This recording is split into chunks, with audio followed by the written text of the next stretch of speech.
Kailangan ko ng bagong sekretarya. Kailangan ko ng isa ASAP. Madiing wika ni Arvin habang nakatingin ng seryoso kay Luningnang, ang staff mula sa Human Resources.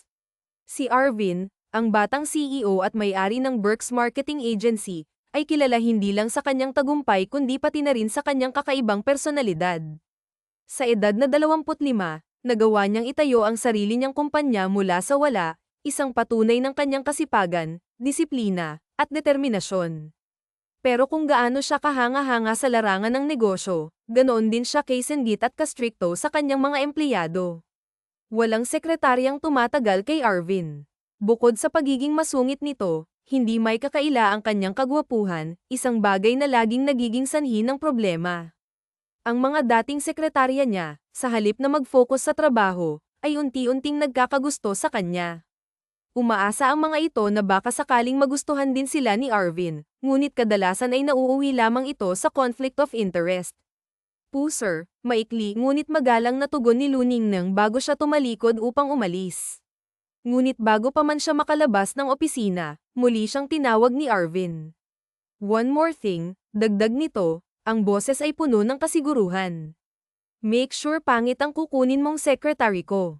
That's the main requirement. Bukod sa ayaw ko ng tatanga-tanga, dagdag pa ni Arvin na may halong suplado at seryosong tono. Ano po, sir? Pangit na sekretarya po, tanong ni Luningnang nahalatang naguguluhan.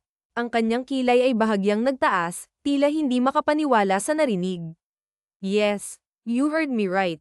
I said gusto ko ng sekretaryang pangit, mariing pagdidiin ni Arvin, na lalong nagpagulo sa isip ni Luningnang. Sekretaryang pangit, bakit po, sir? Hindi na sana magtatanong si Luningnang dahil alam niyang masungit si Arvin, ngunit hindi niya mapigilan ang sarili.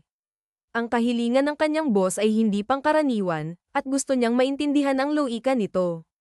Lahat ng naging sekretarya ko ay nagkaroon ng gusto sa akin, paliwanag ni Arvin habang nakatingin sa kanya ng diretso.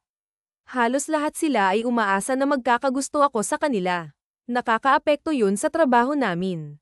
So this time, gusto ko ng pangit na secretary, magaling, matalino, pero pangit. Got it, madiin niyang sinabi, na para bang walang puwang para sa pagtutol. Sa wakas, naintindihan ni Luningnang ang nais ng kanilang boss. Opo, maikli niyang sagot bago siya tuluyang lumabas ng opisina, ngunit hindi may kakaila ang inis na nararamdaman niya. Habang naglalakad si Luningnang papunta sa restaurant kung saan sila magkikita ng kanyang matalik na kaibigan na si Maya, dala-dala niya pa rin ang inis. Paulit-ulit sa kanyang isip ang sinabi ni Arvin. Pangit na sekretarya. Ano bang klaseng boss yun? Bulong niya sa sarili. Pagdating niya sa restaurant, agad niyang nakita si Maya, nakangiti at kumakaway mula sa isang mesa.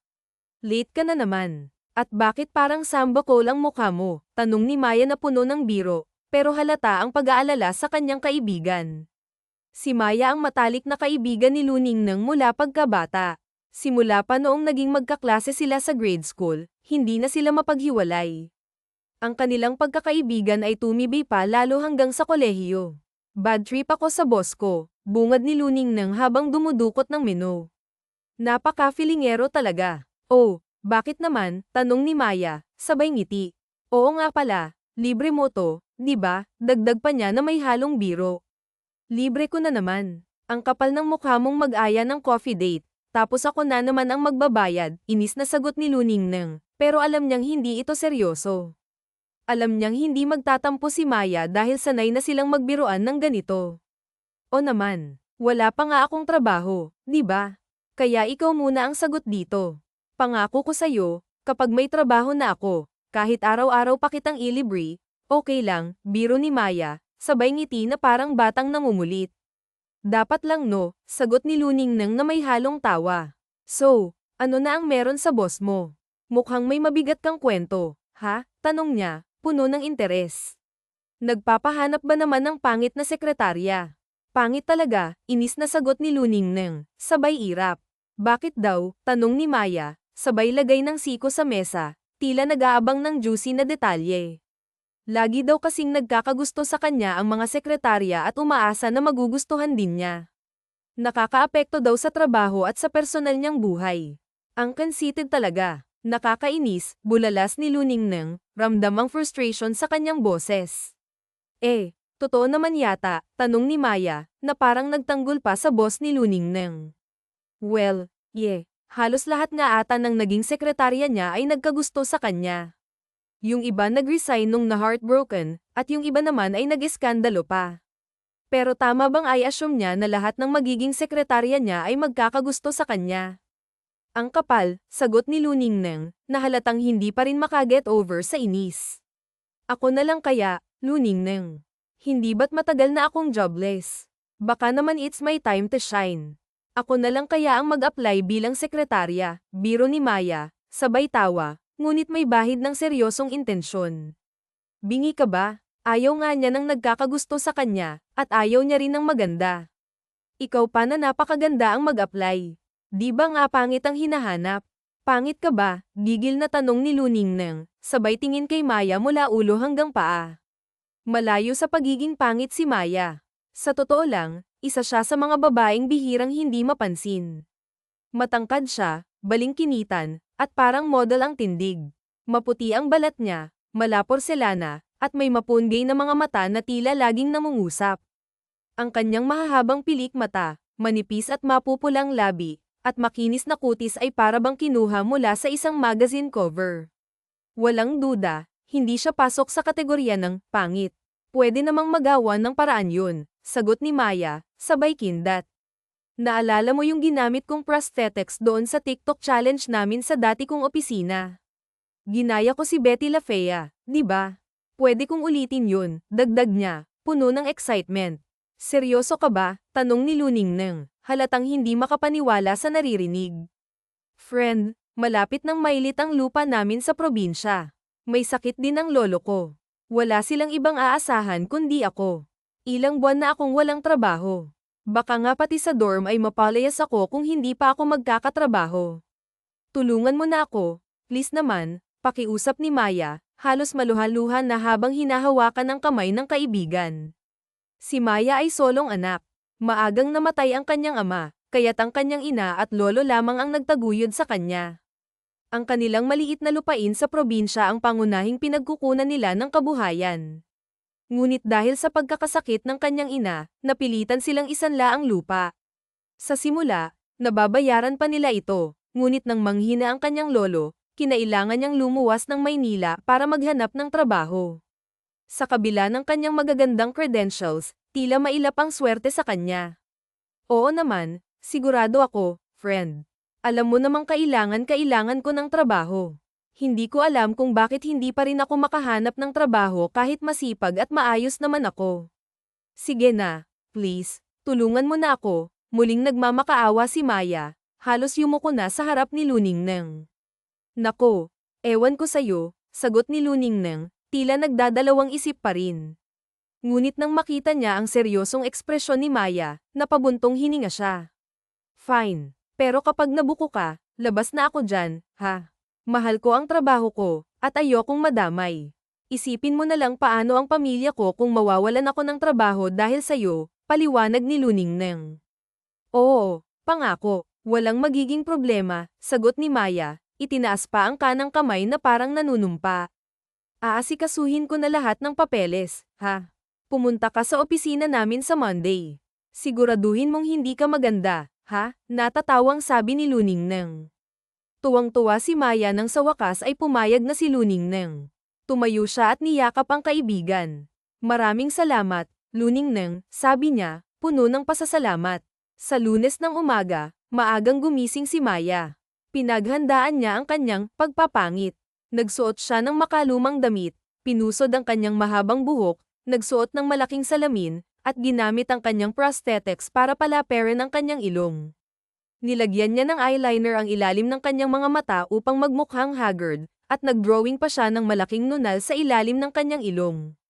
Pagdating niya sa opisina, sinalubong siya ng isang matandang staff. Ako si Marites. Ikaw ba ang bagong sekretarya ni Sir Arvin? Tanong nito. Ako nga po, Maya po ang pangalan ko. It's nice to meet you po, sagot ni Maya, magalang na nakangiti. Matapos ang maikling orientation, pumasok na si Maya sa opisina ni Arvin. Good morning po, sir, Bati niya habang inilalapag ang coffee latte at dyaryo sa mesa nito. Tiningnan siya ni Arvin mula ulo hanggang paa. "And who are you?" tanong nito, walang emosyon. "Ako po si Maya, ang bago niyong sekretarya," sagot ni Maya, pilit na pinapakalma ang kaba. Sinulyapan siya ni Arvin at muling bumalik sa trabaho. Alam ni Maya na masungit ang kanyang boss, kaya't nagdesisyon siyang umiwas sa anumang gulo. Ngunit sa kabila ng kanyang disguise, hindi niya maiwasang kabahan, lalo na't alam niyang hindi magtatagal ay baka mabuking siya. Magaling si Maya sa admin tasks, hindi lang magaling, kundi masipag at detalyado pa. Lahat ng pinapagawa ni Arvin ay nagagawa niya ng maayos, kung hindi man perpekto. Sa totoo lang, isa siya sa pinakamabusisi at pinakamasipag na naging sekretarya ni Arvin. Ngunit kahit ganoon, hindi pa rin siya nakaligtas sa pagiging masungit ng kanyang boss. Madalas siyang sigawan, alipustain, at pagbuntunan ng galit nito. Sa kabila ng lahat, tinitiis ito ni Maya dahil sa matinding pangangailangan niya sa trabaho at pera. Para sa kanya, ang bawat araw sa opisina ay tila isang laban na kailangang lampasan. "I need that report right now," sigaw ni Arvin, puno ng galit.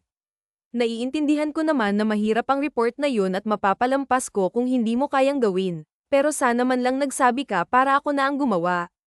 Kailangan kong i-present sa meeting ang report na iyon." Ang boses nito ay umalingaw-ngaw sa buong opisina, sapat para mapatingin ang ilang staff na nasa labas. Pulang-pula sa hiya si Maya. Ramdam niya ang init sa kanyang mukha, at ang mga mata niya ay nagbabadyang maluha. Ngunit pinipilit niyang huwag umiyak sa harap ng kanyang boss. "Sir, nasend ko na po ang report kaninang 7 AM, mahinahon niyang sagot, ngunit halata ang kaba sa kanyang boses.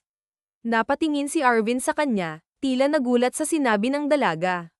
Agad itong tumalikod at dali-daling lumabas ng opisina. Naiwan si Maya na nakatayo, nanginginig pa rin mula sa tensyon. Nang makaupo siya sa kanyang desk, hindi na niya napigilan ang kanyang mga luha. Sumubsob siya sa kanyang lamesa at tahimik na umiyak. Mahal niya ang kanyang trabaho, mataas ang respeto niya kay Arvin, at hindi maitatanggi na may lihim siyang pagtingin dito. Ngunit sa mga sandaling iyon, tila nawalan siya ng pag-asa. Ang mga masasakit na salita ni Arvin ay parang mga tinik na tumusok sa kanyang puso. Madalas na nasusungitan ni Arvin si Maya. Tuwing mainit ang ulo nito, si Maya ang palaging napagbubuntunan ng galit. Ngunit sa kabila ng lahat, nanatili si Maya sa trabaho. Hindi niya alam na darating ang araw na makikilala niya ang tunay na Arvin, isang tao na may mabuting puso sa kabila ng kanyang matigas na panlabas na anyo.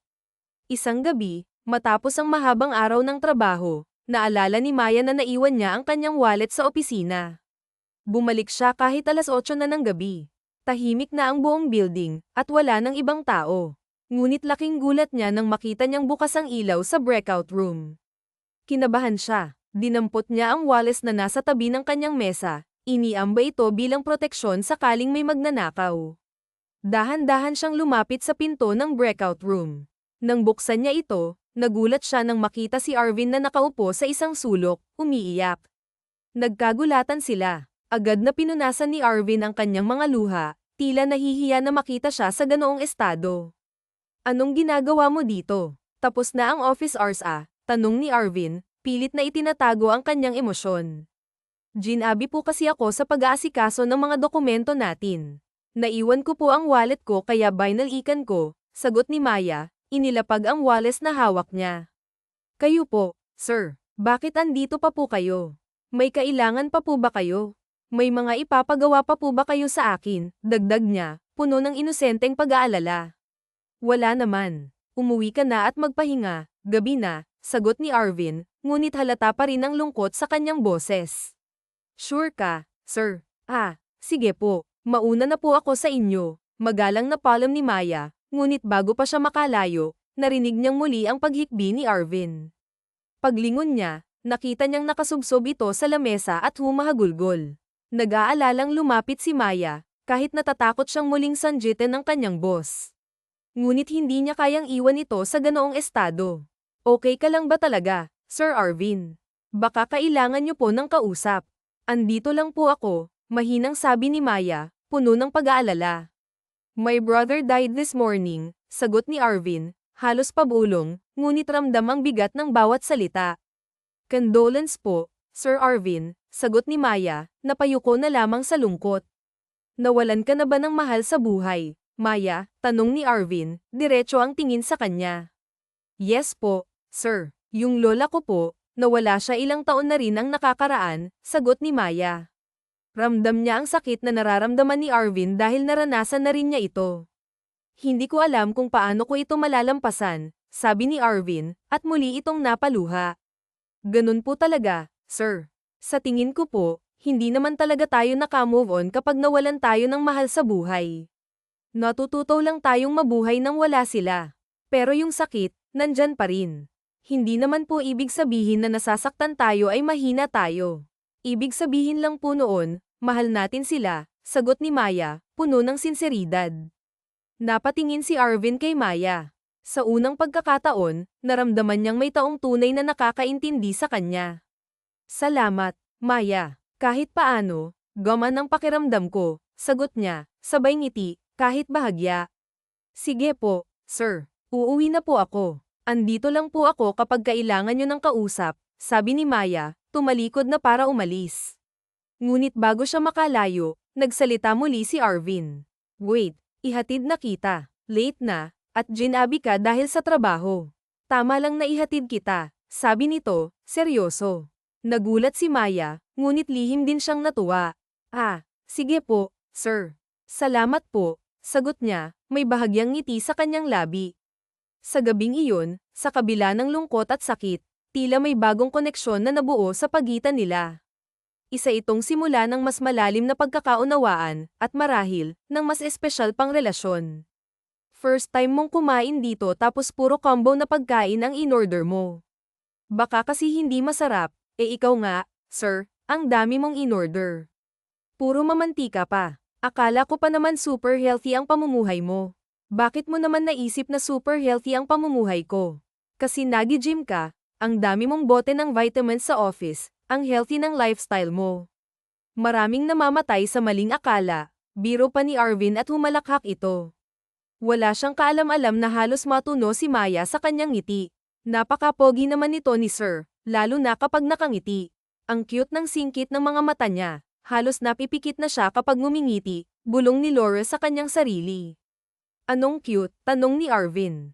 Ah, ito pong Carinderia. Ang cute, palusot pa ni Laura. Yeah, it's cozy. At least once or twice a month ay pumupunta ako dito. Comfort food, kumbaga. Sino pong kasama nyo kapag pumupunta kayo dito? Ako lang, maiksing sagot ni Arvin. Naputol ang kanilang pagkukwentuhan nang dumating ang waitress at isa-isang inilapag sa lamesa ang kanilang mga orders. Mukhang kasama mo atang nobya mo, sir. Ah, ngayon ka lang may sinama dito, usisa pa ng tsismosang waitress. Ay, hindi po niya ako nobya, sekretarya po niya ako, paliwanag ni Laura. Ah, kaya pala, nagtaka nga ako, molditang sabi ng waitress. Ramdam ni Laura ang ibig sabihin ng waitress na pangit siya at gwapo si Arvin. Tara, kumain na tayo. Hindi yan masarap kapag malamig na, ani Arvin. Masayang kumain ang dalawa. Nagulat din si Arvin dahil ibang-iba si Maya sa inaakala niya. Puro tawanan at kwentuhan sila habang kumakain, hindi na nga nila napansin na lumalalim na ang gabi. Nako, baka maabyutan ako ng curfew, sir. Tara na po, yaya ni Laura. Curfew. Bakit may curfew? Nagulat na tanong ni Arvin. Sa dorm po kasi ako nakatira, sir. May mga ganyang rules talaga sa dorm. Ang hirap nga po, pero kapag medyo nakaipon ay gusto ko ring umupa ng solo ko, kwento pa ni Laura. Matapos silang kumain ay inihatid na nga ni Arvin si Laura. Nang tumigil na ang sasakyan ni Arvin sa harap ng inuupahang dorm ni Laura ay nagpaalam na ito sa kanyang boss. Sir, dito na po ako. Maraming salamat po uli sa paghatid nyo at sa masarap na hapunan. Nag-enjoy po talaga ako sa food at sa kwentuhan, nakangiting sabi ni Laura. Bababa na sana siya ng kotse nang hawakan siya sa kamay ni Arvin. Ako nga ang dapat na magpasalamat sa'yo, marahang sabi ni Arvin. Bakit po, sir? Ikaw na nga ang naghatid sa akin tapos nilibre mo pa nga ako ng masarap na hapunan, tanong ni Laura. Sobrang down ko kanina dahil sa pagkamatay ng aking kapatid. Salamat sa mga sinabi mo, kahit paano ay gaman ang pakiramdam ko. Hindi mo alam gaano mo ako natulungan, emosyonal na sabi ni Arvin. Wala yun, sir. Sino pa bang magtutulungan kung hindi tayo-tayo rin ng mga nawalan na ng mahal sa buhay, dagdag pa ni Laura. By the way, I will be on leave. Pupunta ako sa Japan para sa funeral ng aking kapatid. 3 o 4 na araw din siguro akong mawawala. Nais ko sanang mag-leave ka din habang wala ako, casual na sabi ni Arvin. Nako, sir, pwede po bang pumasok na lang ako? Kailangan ko po talaga yung sweldo. Hindi niyo po na itatanong, ay breadwinner po ako. Nasa probinsya po ang aking nanay at lolo. Medyo matagal din ho kasi ako na bakante sa trabaho kaya't marami-rami akong bayarin na naipon. Blessing ho talaga sa akin ang trabahong ito kaya kita nyo naman at ibinibigay ko ho talaga ang best ko, mahabang paliwanag ni Laura. Bakit naman matagal kang walang trabaho? Naitanong ni Arvin. Hindi ko nga po alam, Nakapagtapos naman ako ng pag-aaral, masipag naman ako at determinado pero medyo inalat po talaga ako, paliwanag ni Laura. Huwag kang mag-alala at paid leave naman yan. Sekretarya kita, anong gagawin mo sa opisina kung wala ang boss mo? Isa pa, tulad ng sabi mo, binibigay mo ang best mo. Nakikita ko naman na masipag ka at maayos kang magtrabaho kaya you deserve paid leave habang wala ako, nakangiting sabi ni Arvin. Talaga po, sir. Salamat po. Abot tenga ang ngiti ni Laura. I have an idea. Bakit hindi ka umuwi sa probinsya ninyo habang nakalive ka para makasama mo rin ang iyong pamilya? Suhestyon ni Arvin. Nako, huwag na po, sir, pagtanggi ni Laura. Why? It seems malapit ka sa kanila. Hindi mo ba sila nami-miss? Pag-uusisa ni Arvin. Hindi na rin ito nailang magtanong dahil pakiramdam niya ay napalapit siya kay Maya ng gabing yun. Mahal pong pamasahe pa uwi sa probinsya namin, sir. Nami-miss ko sila pero kaysa gastusin ko sa pamasahe ay padadala ko na lang sa kanila ang pera ko, pagdadahilan pa ni Laura. Mahal. Gaano ka mahal? Nasa 5,000 piso ho siguro ang balikan. Sayang naman. May nakasanla din ho kasi kaming lupain na isinanla namin noong nagkasakit ang nanay ko, Noong mga panahon pong wala akong trabaho ay hindi ko nababayaran sa bangko kaya delikadong mailit ang lupa. Kung sa akin lang papabayaan ko na yung maliit na bangko, kaso mahal na mahal ng lolo ko ang lupaing yun, madamdaming kwento pa ni Laura. Inilabas ni Arvin ang kanyang wallet at kumuha ng 5,000 piso, iniabot niya yon kay Laura pero sa gulat ay hindi yun makuhang abutin ni Laura. Para saan ho yan? Gulat na tanong ni Laura, 5,000 piso, pamasahe mo pa uwi sa inyo. Bilhan mo na rin ng pasalubong ang nanay at lolo mo. Yung matitira ay ibayad mo sa lupa nyo. Nako, hindi ko ho yan matatanggap. Hindi naman ho ako nang hihingi, naikwento ko lang po, nahihiyang sabi ni Laura. Hindi mo naman nga hiningi kung sakin kung binibigay sa'yo ang perang yan. Alam mo bang pinalaki ako ng lolo at lola ko? Naging abala ako kaya't hindi ako nakakapunta ng Amerika para dalawin sila. When he passed away ay sobrang pagsisisi ko, sana mas nabigyan ko siya ng oras para magkasama kami. Ayokong magkaroon ka ng regret tulad ng sa akin, malumanay na sabi ni Arvin. Nakakahiya po, sir. Think of it as an incentive. Ikaw lamang ang tumagal kong sekretarya. Aminado naman ako na masungit at mainitin ang ulo ko. Pab-honest ko na sa'yo yan dahil natatagalan mo ang ugali ko, natatawang sabi ni Arvin. Sure ka po, sir, ha? Nag-aalangang inabot ni Laura ang pera at inilagay yun sa kanyang wallet. Sige na at maaga pa ang flight ko papuntang Japan. Doon kasi ang funeral ng kapatid ko. Sa Japan siya based at siya ang nag-aasikaso ng mga negosyo namin na nakabase sa Japan, paliwanag pa ni Arvin. Maraming salamat po, sir. Ingat po kayo sa biyahe. Hindi nga makatulog ng gabing yun si Laura. Napakabait pala ni Arvin, malayong-malayo sa mga sinasabi ng mga staff sa kanilang opisina. Marahil ay na-misunderstood lamang ito. Alam naman niyang mayaman ito at maliit lamang sa kanya ang halagang iyon, pero hindi biro na bigla na lamang siyang bibigyan ng pera. Napakabuti ng puso ni Arvin para isipin pa ang kalagayan ng kanyang pamilya. Pag-uwi ng dorm ay agad nga na nag-impake si Laura ng kanyang mga gamit at nagbalak siya sa pag-uwi sa kanila ng probinsya. Matutulog na sana siya nang biglang tumunog ang kanyang cellphone. Isa yung text message galing kay Arvin. Thank you for tonight, sabi sa mensahe. Hindi maipaliwanag ni Laura ang saya na kanyang nararamdaman nang mabasa ang mensahe na yon. Pakiramdam niya ay kinilig siya pero pinaalalahanan din agad niya ang kanyang sarili na ayaw ng kanyang boss ang sekretarya na nagkakagusto sa kanya. Isa pa ay nagpapatanggap siyang pangit kaya hindi siya magugustuhan nito o magustuhan man siya ay hindi ang totoong siya ang nagustuhan nito. Maraming salamat din po, sir. Ingat po kayo lagi. God bless. Ito naman ang naging sagot ni Laura sa mensahe ni Arvin. Maagang ang nagbiyahe si Laura pauwi sa kanilang probinsya. Si Arvin naman ay nasa eroplano papunta ng Japan. Gulat na gulat ang kanyang nanay at lolo nang dumating siya. Aba, anak, anong ginagawa mo dito? Masayang salubong sa kanya ng kanyang ina. Opo, hindi ka man lang nagpasabi. Sana ay nasando kita sa terminal. Nako, wala naman hong surpresang sinasabi. Hindi ho ba natatawang sabi ni Laura? Buti ay nakauwi ka. Ang dami mo namang atang dalang pasalubong, sabi ng nanay ni Laura na si Aling Teresita. Para sa inyo ho talaga yan, nanay. Nako, pinapadala mo na nga sa amin ang sweldo mo para sa mga gamot at pagkain namin, at ang natitira ay ibinabayad mo sa bangko para sa lupain natin. Baka naman walang matira sa iyo niyan, anak, pag-aalala pa ng matandang babae.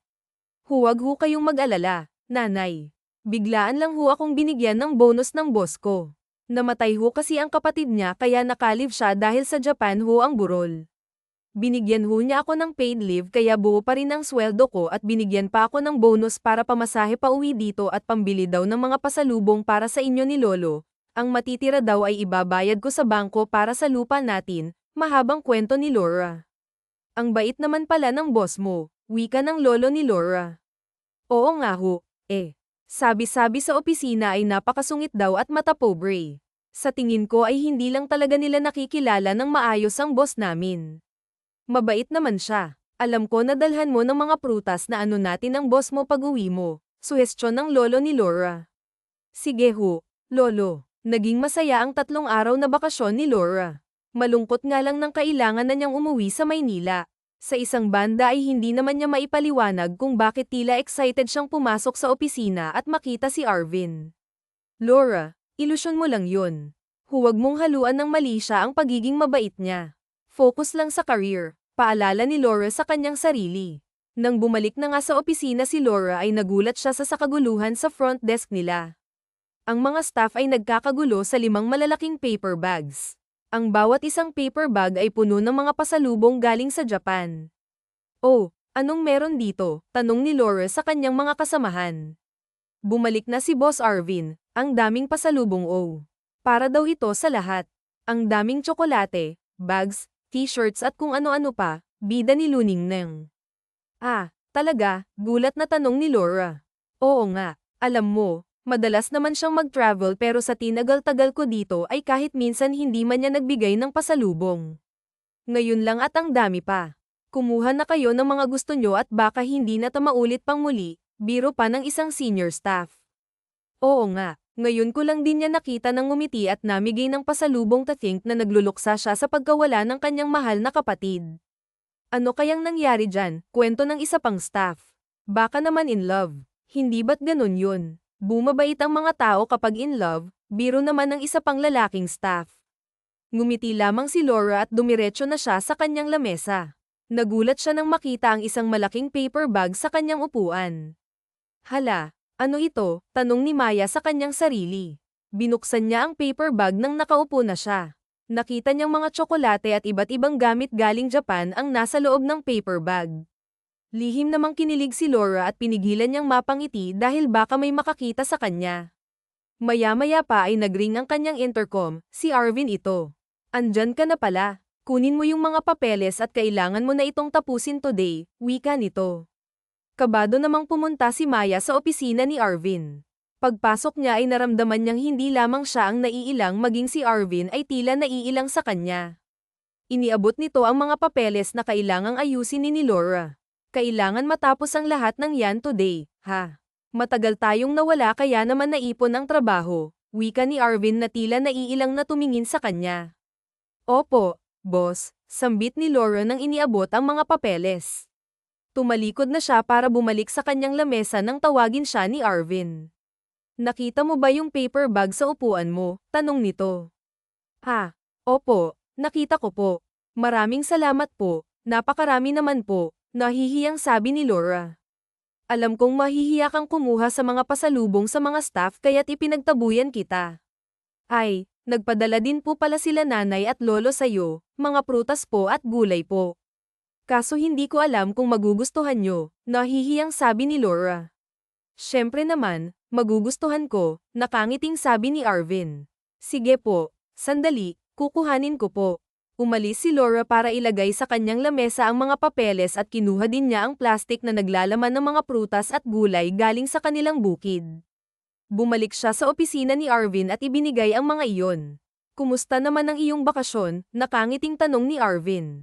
Ayos naman po, tuwang-tuwa nga pong nanay at lola ko, mukhang na-miss talaga nila ako. Masaya kung nakasama mo sila. Simula nga noon ay naging malapit na sila sa isa't isa. Madalas silang magsabay kumain. Paminsan-minsan ay isinasabay din ni Arvin si Maya sa pag-uwi. Minsan na inihatid siya ng binata ay nagtaka ito at iba ang daan na itinuro ni Laura. Sir, sa kabilang kanto po kayo kumanan, turo ni Laura. Bakit hindi ba sa kabilang kalyo pa ang door mo? Lumipat ka na ba? Yes, sir. Medyo nakaol kasi kaya nakakuha na ako ng studio type na apartment. Nilagyan ko lang ng division para magkaroon ako ng kwarto. Ang totoo ang hirap din po kasi nang madami kami sa iisang kwarto tulad sa dorm, lalo ngayon na puro pasaway ang mga kasama ko, nahihirapan akong matulog at magpahinga. Buti na lang po at nakaipon ako sa pagtatrabaho sa inyo kaya naman nakalipat na ako ng bahay, kwento ni Laura. That's good news. Masaya ako para sa'yo, Laura. Pero ano yung nakaol? Napakunot ang noo ni Arvin. Nakaol po, ibig sabihin nakaluluwag-luwag. Tumatawang sabi ni Laura. Puro ka talaga kalokohan, natatawang sabi ni Arvin nang pumarada na ito sa harap ng bagong apartment ni Laura. Dito na po ako. Salamat po sa paghatid, sir. Ingat po sa biyahe, akmang bababa na sana ng kotse si Laura nang pigilan siya ni Arvin. Laura, since solo mo naman na ang apartment mo ay baka pwede mo naman akong imbitahan magkape, nahihiyang sabi ni Arvin. Po, pwede naman, sir. Gusto niyo po bang magkape? Naiilang na tanong ni Laura. Bigla niyang naisip kung may naiwan ba siyang mga litrato niya na makikita ni Arvin na hindi naman talaga siya totoong pangit. Buti na lamang at wala pa siyang picture frames na naisasabay sa kanyang pader. Masayang bumaba ng kotse si Arvin at pumasok sa kanyang apartment. Ipinaghanda niya ng kape si Arvin, masaya silang nagkwentuhan. Kinabukasan sa opisina ay nagkakagulo ang mga staff na babae. Meron silang kasamahan na nagpaayos ng buhok at kilay, nagpa-facial din ito.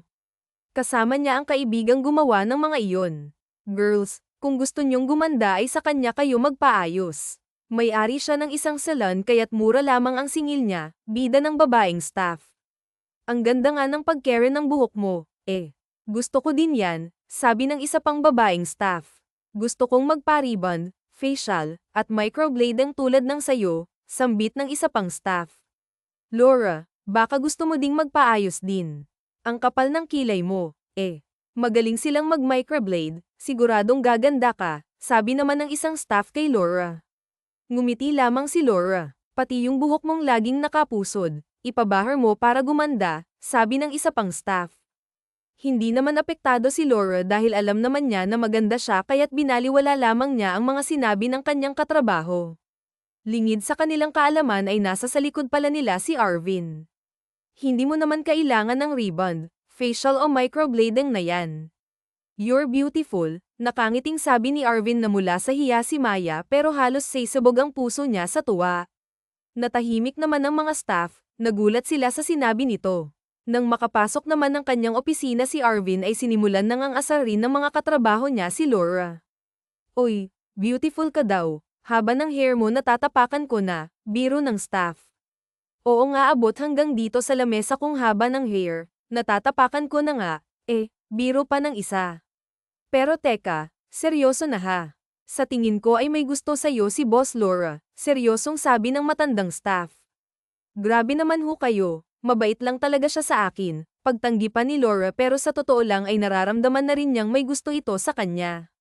Ngayon lang yan bumait ng ganyan, Nadamay pa nga kaming lahat, bumait din siya sa aming lahat. Palagay ko ay dahil sa'yo nagsimula lang naman yan nung dumating ka, sabi pa ng isa. Tumigil na nga kayo magtrabaho na kayo at baka bumalik pa yan si Sir sa pagiging masungit, sabi naman ni Laura sa kanyang mga katrabaho. Hindi nga nagtagal ay nagtapat na ng tunay niyang nararamdaman si Arvin. Nang minsang inihatid ni Arvin si Laura ay nagkape sila sa kusina. Laura, may gusto sana akong sasabihin sa'yo. Ano po yun, sir? Tanong ni Laura. Gusto ko lang sana magpaalam sa'yo kung maaari kitang ligawan, kabadong sabi ni Arvin. Ano po, sir? Gulat na tanong ni Laura. Laura, alam mo, ngayon ko lang naramdaman ang ganito, panimulang sabi ni Arvin. Ang alin po, kabadong tanong ni Laura pero parang may ideya na rin naman siya sa sasabihin ng binata. Mahal na kita Laura, ngayon lang ako nakaramdam ng ganito. Masaya ako kapag kasama kita, payapa ang pakiramdam ko kapag kausap kita, hindi ko maipaliwanag kung bakit ganito ang nararamdaman ko accept dahil, natigilan si Arvin. Dahil sa ano, kabadong tanong ni Laura. Dahil mahal kita, pagpapatuloy pa ni Arvin. Bakit ako, gulat na tanong ni Laura. Bakit hindi ikaw? Sagot naman ni Arvin na nakatitig sa mga mata ni Laura.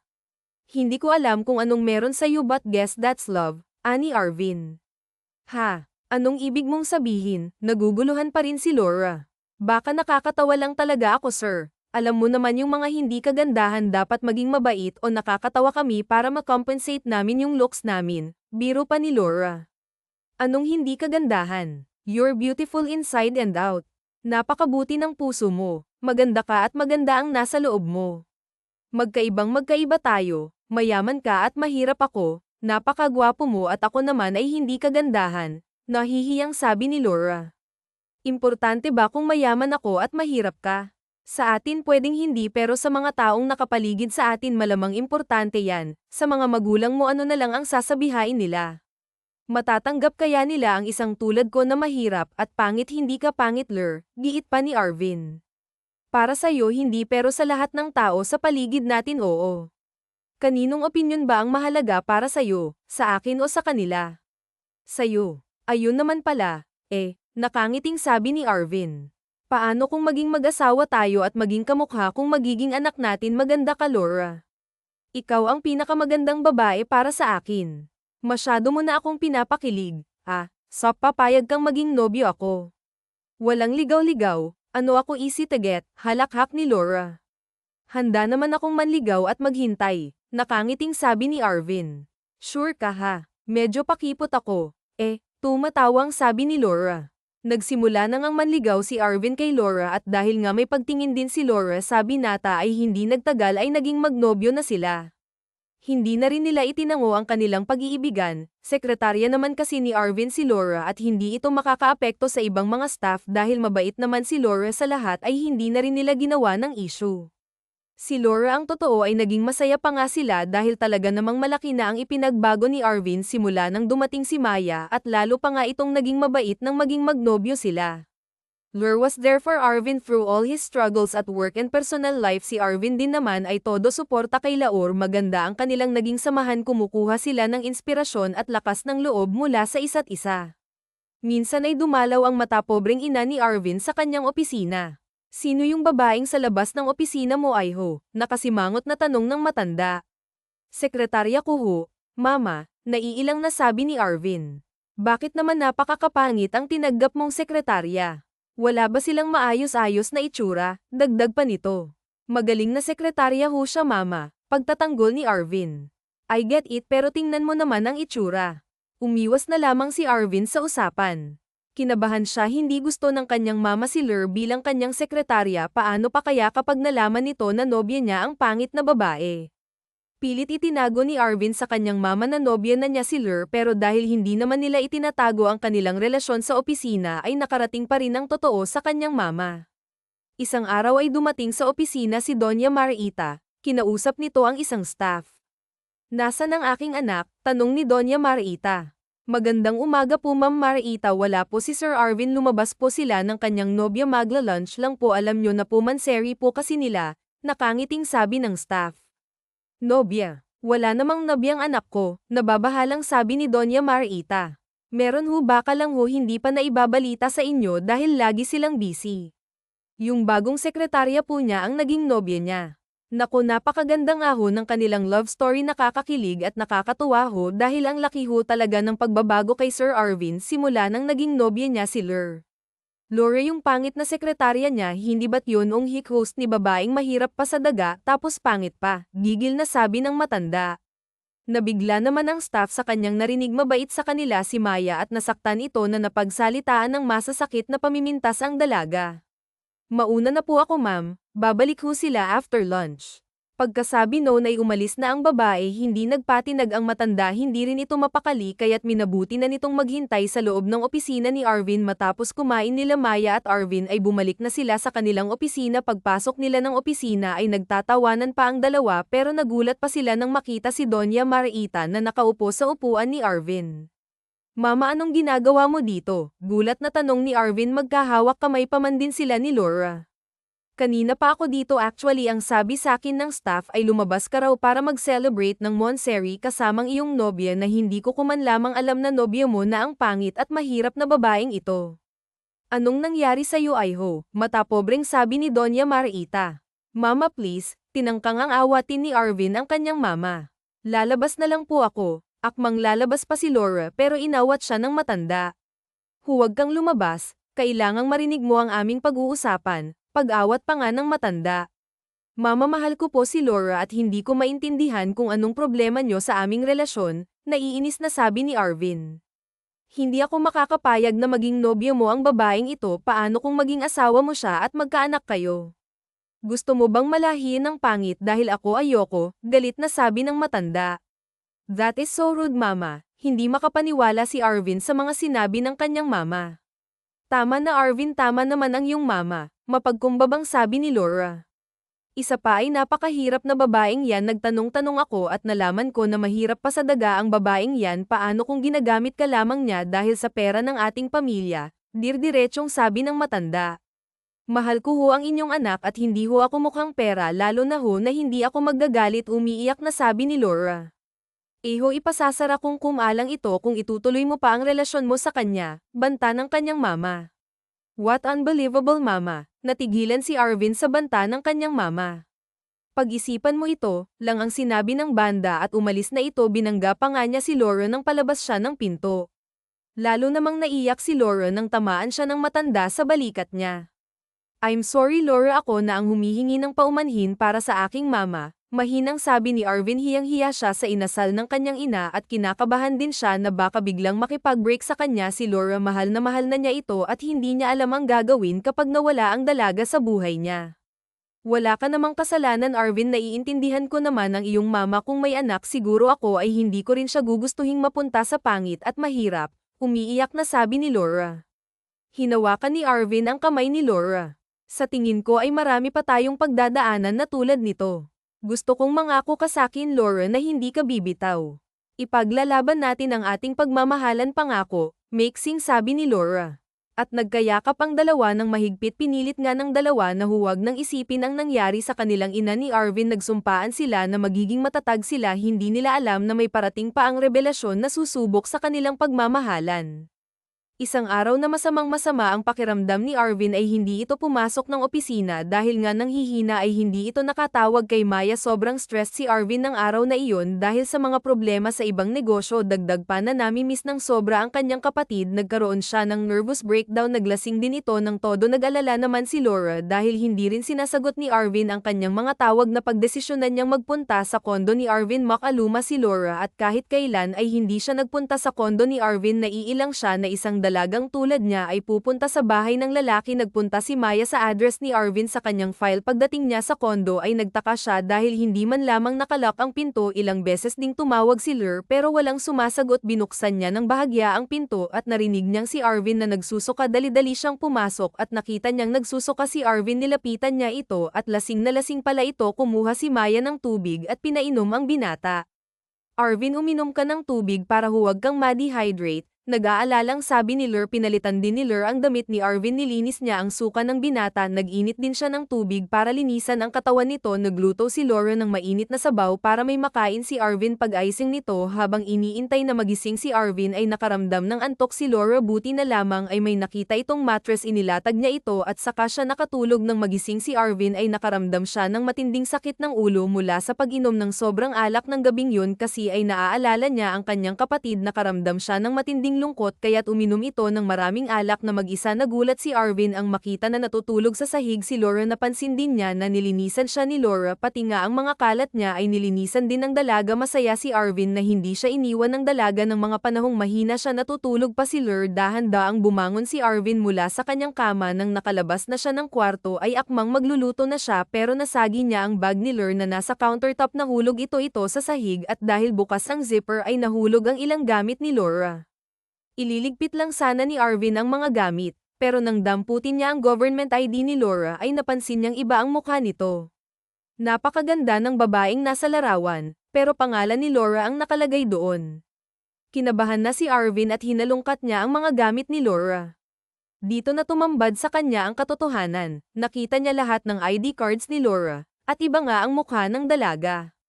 Nakita niya ang cellphone ng dalaga, pero naka-face recognition lock ito, kaya dahan-dahan niyang itinapat ang cellphone sa natutulog na dalaga.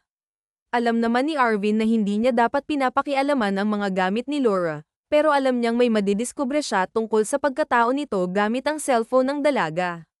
Tiningnan din niya ang mga social media accounts nito, pati mga larawan sa cellphone ay kita rin niya. Sino ka ba? Maganda ka ba o pangit? Bulong ni Arvin sa kanyang sarili. Tila umikot ang kanyang paningin. Nakaramdam siya ng masama sa kanyang nadiskubre. Habang tinitingnan niya ang mga litrato ay nagising na pala si Laura. Lumabas ito ng kwarto at nakita niya si Arvin na tinitingnan ang mga litrato. Dali-daling lumapit si Laura kay Arvin at hinablat ang kanyang cellphone at bag. Bakit mo tinitingnan ang mga gamit ko? Galit na tanong ni Laura. Hindi ko sinasadyang tingnan ang mga gamit mo. Nahulog lamang ang mga cards mo at nakita ko ang mga larawan mo. Nagkukunwari ka bang pangit? Ganting tanong ni Arvin. Marahang tumango si Laura at tinanggal nito ang peking ilong at nunal nito. Oh my gosh! Gaano katagal mo na akong niloloko? Halos pasiga na tanong ni Arvin.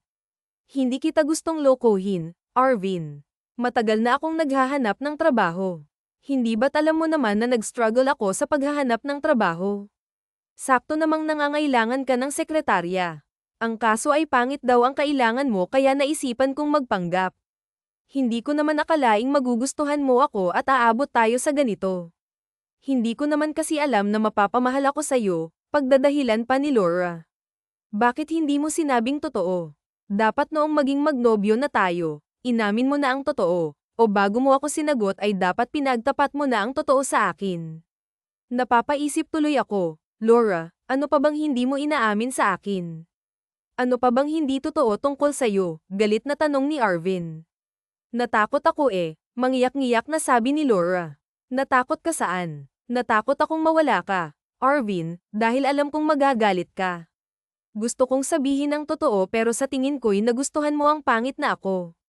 Natakot lang ako na baka umatras ka na sa panliligaw sa akin at napamahal ka na rin sa akin, paliwanag ni Laura. Kahit paano, mali ang ginawa mo, Laura. Naiiling na sabi ni Arvin. Bigyan mo pa ako ng isa pang pagkakataon, Arvin. Pangako, hindi na ako maglilihim sa'yo kahit kailan. Nagmamakaawa na si Laura. Sinira mo ang tiwala ko. I'm sorry, napayuko na lamang si Arvin. Arvin naman, maigsiing sabi ni Arvin habang umiiyak. Arvin, pag-usapan naman natin, pangungulit pa ni Laura.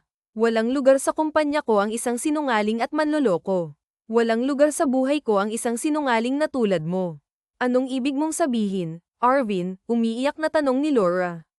Effective today, you are fired. Hindi lang sa kumpanya kita tinatanggal. Simula ngayon ay ayaw na rin kitang makita, seryosong sabi ni Arvin. Nakaramdam siya ng sobrang galit. Ang pinakaayaw niya sa lahat ay ang mga taong nagsisinungaling at sa pakiramdam nito ay tinraidor siya ni Laura. Ganon na lamang yun, tanong ni Laura na puno ng hinanakit. Ganon na lamang sa tingin mo'y simple lamang ang iyong ginawa, sambat pa ni Arvin. Hindi ko naman alam na magmamahalan tayo eh. Kinailangan ko lang ng trabaho, pagdadahilan pa ni Laura. Exactly my point. It seems like tama si Mama. Handa kang gawin ang lahat para sa pera, galit na dagdag pa ni Arvin. Ganun ba ang tingin mo sa akin? Masamang tao dahil ang gusto ko'y mabuhay ang aking mga mahal sa buhay. Nagipit lang ako pero hindi ako masamang tao. Pagkasabi nun ay kinuha na ni Laura ang kanyang mga gamit at umalis na ito. Naiwang nakaupo si Arvin sa dulo ng kama at hawak ang kanyang ulo. Hindi na nga pumasok pa si Laura sa kanyang trabaho. Sa tingin niya ay makabubuti na rin na hindi na siya bumalik pa para kunin ang kanyang mga gamit dahil ayaw na niyang makita pa si Arvin. Masyadong masakit ang mga nasabi nito sa kanya. Naghanap na din ng ibang trabaho si Laura. Sa kabutihang palad ay nakakuha si Laura ng trabaho bilang executive assistant sa isang maliit na kumpanya. Nagkita naman si Laura at si Luningneng. Ayaw na ni Laura na bumalik pa sa opisina at pumayag naman si Arvin na si Luningneng na mismo ang makipagkita kay Laura para sa kanyang exit interview at pagpirma ng mga dokumento para sa pagre-resign nito. Hinayaan na lamang ng binata na mag-resign ito kaysa lumabas sa kanyang credentials na na-terminate siya. Okay ka lang ba, friend? Nag-aalalang tanong ni Luningneng kay Laura. Nagkita sila sa paborito nilang coffee shop. Okay naman ako. Sa katunayan ay mas malaki pa nga ngayon ang sweldo ko bilang executive assistant ng boss ko. Hindi ko pa kailangang magpanggap na pangit. Magagamit ko na ang mga damit ko. Makapag-makeup na ako tulad ng dati kong ginagawa. Pilit na ngumingiti si Laura kahit na ang totoo ay nasasaktan pa rin siya sa nangyari sa kanila ni Arvin. Pero paano na ang relasyon niyo ni Sir Arvin? Usisa ni Luningneng. Wala eh. Ganun talaga. Baka hindi talaga kami para sa isa't isa. Masakit para sa akin na ganun pala kasama ang tingin niya sa akin. Luningneng, gets ko naman. Mahirap nga yan pero salamat at tinupad mong usapan natin at hindi ako nadamay sa nangyari. Umorder ka na ng gusto mo, Luningneng. Libre ko. Aba, mukhang mas maganda nga ang sweldo mo sa bago mong work at naghahalakhakan nga ang magkaibigan. Nakalipas ang ilang buwan ay may hindi inaasahang bisita si Laura sa kanyang apartment. Nang makababa siya ng kotse ay may nakita siyang pamilyar na sasakyan sa labas ng kanyang apartment. Bumaba mula sa kotse na yun si Arvin at nilapitan nito ang dalaga. Kumusta ka? Tanong ni Arvin. Pumunta ka ba dito para kamustahin ako? Huwag kang mag-alala at nakakuha naman ako ng trabaho agad. Ayos lang ako. Makakaalis ka na, masungit na sabi ni Laura. Nakatitig lamang si Arvin kay Laura. Bakit ganyan ka makatingin? Nagtataka ang tanong ni Laura nang mapansing titig na titig sa kanya si Arvin. Hindi lang ako sanay na iba ang itsura mo, nahihiyang sabi ni Arvin. Nasagot ko ang tanong mo, Arvin. Nasabi ko na sa'yo na okay ako, so pwede ka na bang umalis? Maari ba kitang makausap sandali? Fine, mixing sabi ni Laura at binuksan niya ang gate at pinapasok sa kanyang apartment si Arvin. Ano bang kailangan mo? Isa pang pagkakataon, Laura. Humihingi ako ng isa pang pagkakataon. Patawarin mo na sana ako at magsimula tayong muli, pagpupumilit pa nga ni Arvin. Pagkatapos ng lahat ng nasabi mo, kahit anino mo ay ayoko na sanang makita pa, galit na sabi ni Laura. Patawarin mo ako, Laura. Nasaktan lang ako sa nagawa mo. Nagsinungaling ka sa akin eh. Alam ko namang mali ang nagawa ko, pero buong pagkatao ko'y nilate at nilapastangan mo. Lumuhad si Arvin sa harap ni Laura at hinawakan niya ang mga kamay nito. Patawarin mo ako. Sa ilang buwan na hindi tayo nagkita ay sobrang-sobrang paghihirap ng aking kalooban. Kahit ano'y gagawin ko mapatawad mo lang ako, umiiyak na sabi ni Arvin. Eh kung patawarin man kita, paano yan? Hindi ako pangit. Hindi ba't pangit ang gusto mo? Nagpipigil ng tawa si Laura. Nagpunas ng luha ang binata. Mas gusto ko sanang pangit ka. Pero kung maganda ka naman pwede ko din tanggapin, balik na biro ng binata. Tumayo ka na nga dyan, ng Laura. Tumayo nga si Arvin at niyakap ng mahigpit si Laura. Namiss kita sobra. Bakit ang tagal bago mo ako pinuntahan? Ilang buwan pang hinintay mo bago mo ako suyuin, tanong ni Laura. Natatakot ako na baka ipagtabuyan mo lang ako. Oo na nga, pinapatawad na kita Teka, paano yung naghatid sa'yo kanina? Minamanyak mo pa ata yun. Yun, driver ng office namin yun. Libre kasi ang hatid sundo sa bago kong trabaho, paliwanag ni Laura. Nak, Big time ka na talaga. Executive assistant ako. Teka, nagseselos ka ba sa naghatid sa akin? Natatawang tanong ni Laura. Hindi pero baka naman may gusto sa yung bago mong boss ha. 55 years old na lola ang boss ko. Ano ka ba? What a relief. Nagkabalikan na nga ang dalawa at nang nalaman nga ng mama ni Arvin na nagkabalikan sila ay ipinasara niya ang negosyo ni Arvin. Mama, bakit pinal out mo lahat ng investor sa aking negosyo? Galit na tanong ni Arvin sa kanyang mama. Because I can, mixing sagot ng matanda. What? Halos pasiga na tanong ni Arvin. Majority kami ng shares. Please don't tell me na hindi kita binalaan. I hope. Hindi mo ba nabalitaan na hindi totoong pangit si Laura? Nabalitaan ko, kaya nga I hate her more now than ever. Hindi lamang siya mahirap, manloloko pa siya. Hindi yun ganun, Maria. Kinailangan niya ng trabaho at ako naman ay naghahanap ng pangit na sekretarya, yung hindi magkakagusto sa akin at hindi aasa na magkakagusto rin ako sa kanya. Hindi naman namin inaasahang mapapamahal kami sa isa't isa, mahabang paliwanag ni Arvin. Whatever, I hope. Ibabalik ko lamang sa iyo ang iyong kumpanya kung hihiwalayan mo ang hampas lupang babaeng yun. Galit na ang matanda. Hinding-hindi ko siya iiwan, mama, at dali-daling umalis si Arvin. Ipinagtapat naman ni Arvin kay Laura ang nangyari. Oh my gosh, alam ko gaano kaimportante sa iyo ang kumpanyang yun. Alam ko ang malasakit mo sa mga empleyado mo, pero ngayon ay mawawalan silang lahat ng trabaho dahil lang sa akin, nagsimula nang ang umiyak si Laura. Don't worry about it. May ipon naman ako. Magtatayo ako ng bago kong kumpanya. May hihingin sana akong pabor sa iyo nakangising sabi ni Arvin. Naglabas si Arvin ng isang maliit na kahon. Oh my gosh, magpo-propose ka na. Ang bilis naman. Hindi pa ako handa, biglang sabi ni Laura. Darating tayo dyan balang araw. Ay nais kitang pakasalan, pero sa ngayon, ito muna.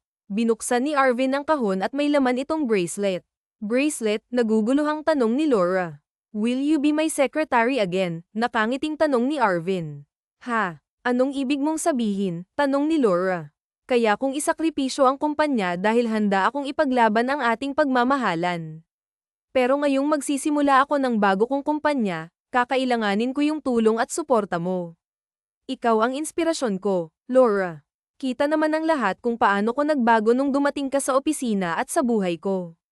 I need your help, Laura. Mahabang salaysay ni Arvin. Dami mo namang drama. Syempre naman. Gusto ko ng bracelet syempre naman. Gusto kong tumulong. Pagbibiro pa nga ni Laura at naghalakhakan silang dalawa. Niyakap ni Arvin si Laura at bumulong ito ng, thank you. Nagtayo na nga ng sarili niyang negosyo si Arvin. Masaya siya dahil sarili niya itong kumpanya, hindi tulad ng minana niya sa kanyang mga magulang. Naging tagumpay ang negosyo ni Arvin sa tulong ni Laura. Hindi nagtagal ay nagpakasal na nga ang dalawa. Walang nagawa ang mama ni Arvin. Tinanggap na rin ito si Laura. Sinubukan pa nga niyang ibalik ang negosyo kay Arvin pero tumanggi ito. Masaya na sila sa negosyo na matatawag nga nila ang sarili nila. Ilang buwan matapos ang kanilang kasal ay nagbuntis na nga rin si Laura. Nagkaroon sila ng sanggol na babae. Naging masaya ang kanilang pagsasama. Nang dahil sa apo ay naging maayos na rin ang relasyon ni Laura at Doña Marita. Ang totoong pagmamahal ay hindi nababase sa panlabas na kaanyuan. Totoo nga na ang pagmamahal ni Arvin kay Laura dahil minahal nga niya ito maging maganda man ito o hindi.